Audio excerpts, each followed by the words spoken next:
মাঝে আর মাত্র ২ দিন, হাতে গুনে ২ দিন তারপরে বড় পর্দায় রিলিজ করছে খাদান। সবথেকে বেশি এক্সাইটমেন্ট যেটা কাজ করছে আমার মধ্যে এই মুহূর্তে সেটা হচ্ছে যে খাদানের অ্যাকচুয়াল গল্পটা কী হতে চলেছে।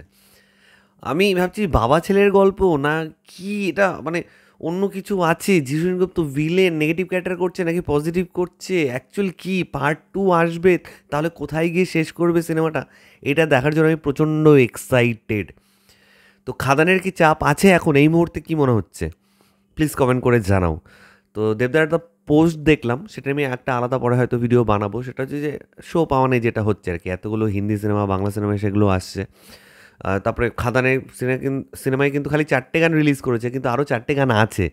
সেই 4টে গান কিন্তু মানে আমরা বড় পর্দায় গিয়ে দেখতে পারবো, সেটা নিয়েও আমি একটা আলাদা ভিডিও বানানোর চেষ্টা করছি। তো সমস্ত কিছু মিলিয়ে খাদান কিন্তু যেভাবে প্রমোশন করেছে, মানে জায়গায় জায়গায় পৌঁছে গেছে, লোকে অ্যাটলিস্ট জানে যে খাদান বলে একটা সিনেমা আসছে, দেবের সিনেমা, দেব আবার পুরনো ফর্মে ফিরে আসছে। একটা পার্সেন্টেজ অফ অডিয়েন্স কিন্তু এতদিন মানে দেবদাকে সেটা মিস করছিল আর কি। আগে দেবদার সিনেমা একই সিনেমা আমি দেখেছি, পাগলু বলো রংবাজ বলো, এগুলো লোকে 2বার 3বার 5বার করে দেখেছে। তো সিঙ্গেল স্ক্রিনগুলো তো গেল এখন, মানে এখন এই সিনেমার হাত ধরে যদি নতুন নতুন সিঙ্গেল স্ক্রিন খোলে তাহলে তো দারুণ হবে, এক কথায় দারুণ।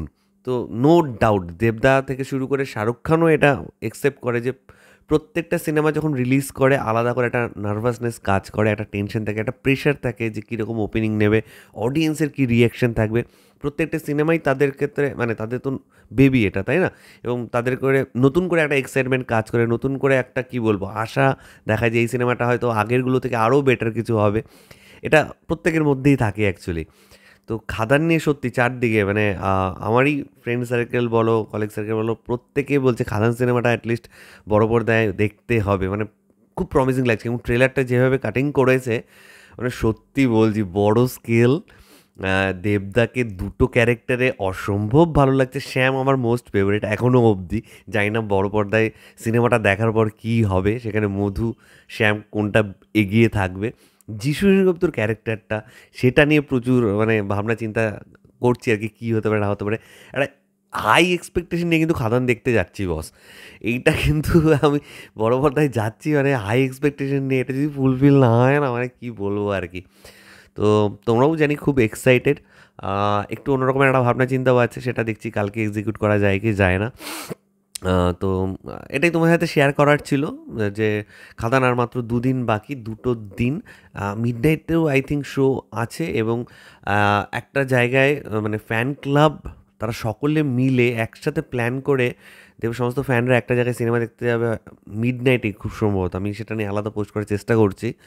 কমিউনিটি ট্যাবটা একটু ফলো করতে থেকো। তার পাশাপাশি কমিউনিটি ট্যাবে আমি মাঝে মাঝেই কিন্তু প্রচুর পোস্ট করি, যেগুলো নিয়ে আমি ভিডিও বানাতে পারি না, সময় সুযোগ পাই না, সেগুলো আমি কমিউনিটি ট্যাবে পোস্ট করতে থাকি টাইম টু টাইম।